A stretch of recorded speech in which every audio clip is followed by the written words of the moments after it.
Salam,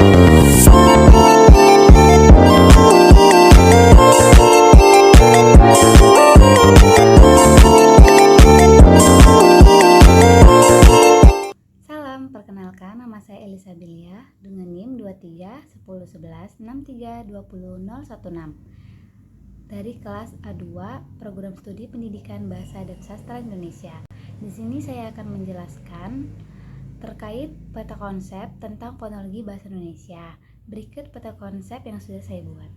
Yang pertama ada pengertian fonologi, faktor pemeriahan fonologi, ruang lingkup fonologi, fonologi beserta subdisiplin ilmu lainnya. Pengertian fonologi, fon yang berarti bunyi dan logi yang berarti ilmu. Fonologi yaitu ilmu mengenai bunyi, tapi secara singkatnya fonologi adalah cabang ilmu linguistik yang mempelajari pola bunyi dalam bahasa.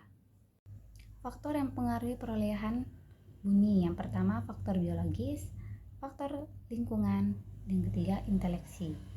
Pada umumnya, perolehan bahasa dalam bidang fonologi sangat dipengaruhi oleh genetik, keturunan, etnik yang dimiliki orang tua atau di lingkungan bahasanya waktu masih kecil.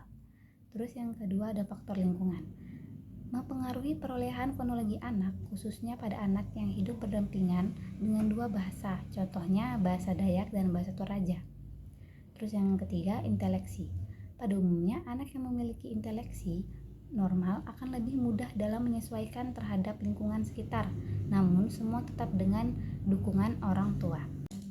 Ruang lingkup fonologi ada dua, yaitu fonetik dan fonemik. Fonetik adalah cabang studi fonologi yang mempelajari bunyi bahasa tanpa memperhatikan fungsinya sebagai pembeda makna atau tidak. Subdisiplin fonetik dibagi menjadi tiga. Yang pertama, fonetik artikulatoris, fonetik akustis, dan fonetik auditoris. Fonetik artikulatoris juga dikenal sebagai sebutan fonetik organis atau fonetik fisiologis, merupakan bidang yang mempelajari mengenai mekanis atau cara kerja alat-alat bicara atau alat ucap atau artikulator manusia bekerja dalam memproduksi atau menghasilkan bunyi bahasa.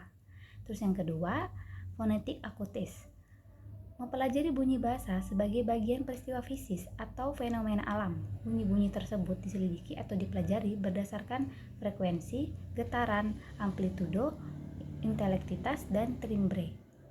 Terus yang ketiga, fonetik auditoris.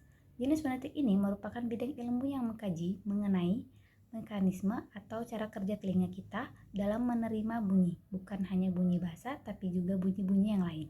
Fonemik adalah cabang studi fonologi yang mempelajari bunyi bahasa dengan memperhatikan fungsi bunyi sebagai pembeda makna.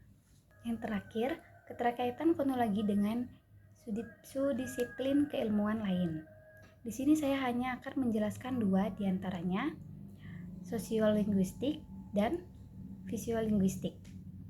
Sosiolinguistik, kaitan fonologi dengan sosiolinguistik itu adalah untuk mempelajari bagaimana bunyi sistem bahasa dengan berinteraksi di lingkungan sosial masyarakat. Kalau fisiolinguistik, keterkaitannya dengan fonologi yaitu untuk mempelajari bagaimana sistem bunyi berinteraksi dengan lingkungan. Ilmu yang mempelajari perilaku berbahasa, baik perilaku yang tampak maupun perilaku yang tidak tampak. Sekian penjelasan dari saya. Terima kasih.